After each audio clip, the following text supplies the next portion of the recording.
You know, when we think about the Emancipation Proclamation, we usually get this image in our heads, right?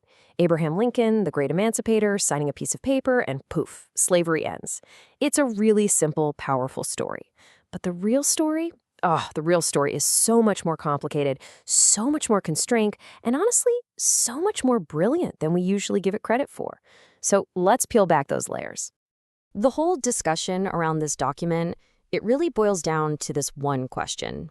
Was Lincoln playing the part of a moral hero, freeing people because it was just the right thing to do, or was he a pragmatic, maybe even cold commander-in-chief, using emancipation as just another tool in his toolbox to win the Civil War?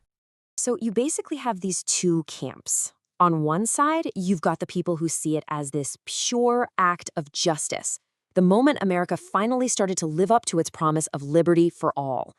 And on the other side, you've got the argument that it was just a cynical war tactic with all the moral weight of, as one critic famously put it, a bill of lading. But here's the thing. What if that entire debate is built on a false choice? What if it's not one or the other? The truth is, the Emancipation Proclamation was both. It had to be a constitutionally sound military action that Lincoln then masterfully used to launch a profound moral revolution. And once you get that, you see the real genius of the whole thing. Okay, first things first, we have to appreciate the incredible bind Lincoln was in. He wasn't a dictator. He was a president sworn to uphold a constitution that, and this is key, actually protected the institution of slavery. And look, don't just take my word for it. These are Lincoln's own words from his very first inaugural address. His job, his number one, sworn-in official duty, wasn't to end slavery. It was to hold the Union together. And he made it crystal clear that he didn't think he had any legal authority to touch slavery where it already existed. A huge piece of that puzzle was keeping the border states, Delaware, Maryland, Kentucky, and Missouri, in the Union. They were slave states, but they hadn't seceded. And just look at these numbers. If they had flipped the Confederacy, the South's population of white fighting-age men would have shot up by nearly half, and their manufacturing power would have jumped by a whopping 80%. Losing them would have been a disaster. Lincoln himself said it best, "I hope to have God on my side, but I must have Kentucky." So, you see, Lincoln was stuck in this kind of legal cage. The U.S. Constitution itself, with things like the 3/5 Clause and the Fugitive Slave Clause, literally had protections for slavery baked right into it. Even though Lincoln personally hated slavery, called it a monstrous injustice, as president, his hands were tied. He had to follow the law. All right, so while Lincoln is walking this insane political tightrope, the war itself is just completely changing the game on the ground. And the push for freedom wasn't just coming from the top, from Washington. No, it was surging up from the bottom. And this leads us to one of the most brilliant legal hacks of the entire war. A Union general, Benjamin Butler, came up with this idea of calling escaped enslaved people contraband of war. His logic was airtight. If the Confederacy says these people are property and they're using that property to help fight the war, well, then the Union Army has every right to seize it, just like we'd seize their cannons or their horses. And here's exactly how it went down. It started with 3 men, Frank Baker, Shepard Mallory, and James Townsend. They escaped to a Union fort. Now, the old law said they had to be returned, but General Butler refused. He declared them contraband. The War Department in Washington backed his play, and boom, the floodgates just swung wide open. Thousands of enslaved people started making their way to Union lines, essentially freeing themselves. Then, Congress gets in on the action. They start passing laws that make this official. The first act, in 1861, was pretty limited, but by the summer of 1862, a much more radical Congress passed the Second Confiscation Act. This one was huge. It basically said that any enslaved person owned by someone in the rebellion was now forever free. The ground was definitely shifting under everyone's feet. So all of this is setting the stage for Lincoln's big move. But here's the thing that surprises so many people. When you actually sit down and read the Emancipation Proclamation, it's not some soaring poetic speech. It's a cold, dry, legal document. It reads like a weapon. Which brings us to probably the biggest misunderstanding in all of American history. When the clock struck midnight and it was officially January 1st, 1863, who did the Emancipation Proclamation legally set free? The answer might shock you. Almost nobody. Seriously, look at this. The proclamation only applied to areas that were currently in rebellion, places where the Union Army had zero control. It specifically exempted the border states, and it even exempted parts of the South that the Union had already captured, like New Orleans. So think about that. It freed the enslaved where it couldn't and left them in chains where it could. Now, people at the time totally saw this apparent contradiction. A newspaper in London put it pretty bluntly.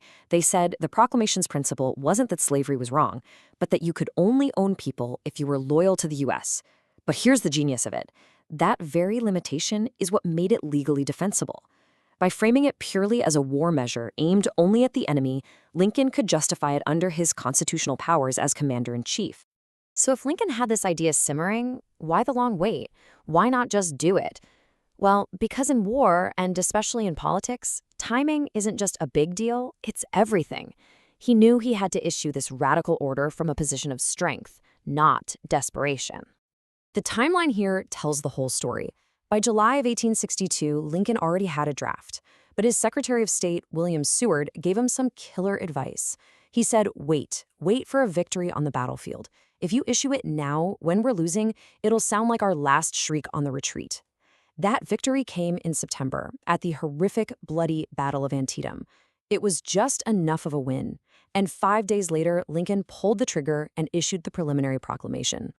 And this move was a diplomatic checkmate, an absolute game changer. Britain and France were getting really close to officially recognizing the Confederacy, mainly to get Southern cotton flowing again. But the proclamation completely changed the nature of the war. It turned it into a moral crusade against slavery, and there was no way that anti-slavery European countries could publicly side with a pro-slavery rebellion. It totally neutralized them.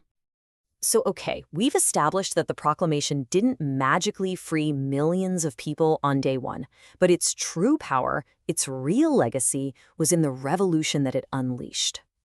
This, right here, is the heart of it. It fundamentally changed what the war was about. It was no longer just about gluing the old country back together. Now it was a fight to build a new nation, a nation that Lincoln would later call a place with a new birth of freedom. It gave the Union a powerful, undeniable moral cause. And the most immediate, practical military effect, it comes down to this one number. The proclamation officially authorized the recruitment of black men into the Union Army and Navy. By the time the war was over, nearly 200,000 had served. And you just can't overstate their impact. Think about it. Putting a rifle in the hands of a black man was maybe the single most revolutionary part of the proclamation. It made them the agents of their own liberation.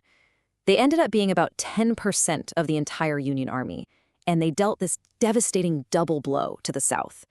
Every black man who put on a blue uniform meant one less person working for the Confederacy, and one more soldier fighting against it. And can you just imagine what this news meant to the 4 million people still in bondage? It was a promise, a light at the end of a very long, dark tunnel. The great abolitionist Frederick Douglass was there when the news was confirmed, and he wrote about the reaction. The joy, he said, was so overwhelming it exhausted all forms of expression. For the first time, their fight for freedom was now officially the nation's fight. So, in the end, the Emancipation Proclamation was never just one thing. It was a brilliantly crafted weapon of war, carefully designed to cripple the Confederacy and save the Union. But by being that, it became something so much bigger. It became the spark that ignited a moral revolution, transforming a brutal civil war into a fight for freedom. And in doing so, it changed the United States forever.